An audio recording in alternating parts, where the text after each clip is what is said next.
Lena, galit na galit sa pagbabalik ni Marites dahil itong si Marites sumama sa mama niyang si Tinding dahil nga inaway ni Tinding itong si Rigor at Lena. Ayun nga, lumayas itong si Marites sumama sa kanyang mama na si Tinding.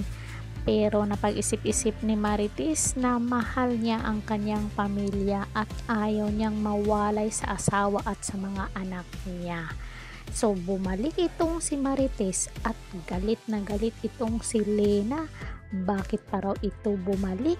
At nagsumbong din tong manugang niyang buntis na inangkin na lahat ni Lena ang bahay na kung saan pati kwarto ni Marites inangkin niya na din kung saan doon sila natutulog ni Rigor.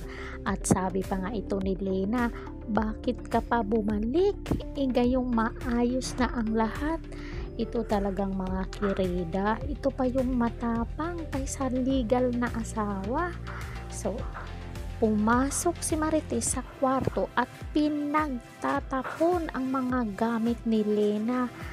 Dahil bakit siya doon natulog? Gayong nandyan siya. Ito namang makapal na Lena ay feeling Reyna sa bahay ni Rigor.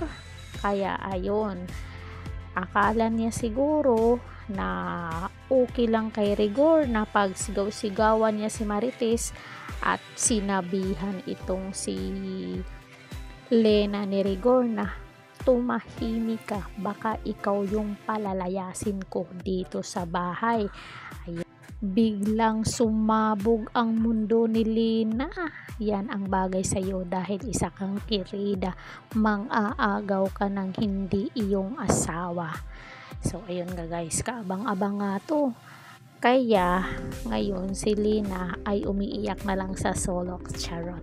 Anong masasabi nyo dito kay Marites sa kanyang muling pagbabalik sa bahay nila Rigor? So comment down kayo dyan kung sinong nag-aabang doon na mapaalis ito si Lena. Dami bang nag-aabang dyan? Ha mga Marites? Daming nag-aabang dyan kay Lena? Comment na dyan. Don't forget to like, share, and subscribe Karidad Official TV para ma-update kayo sa ating mga latest dito sa showbiz. Ring bell all niya ako. Hanggang sa muli and God bless us all. Thank you so much.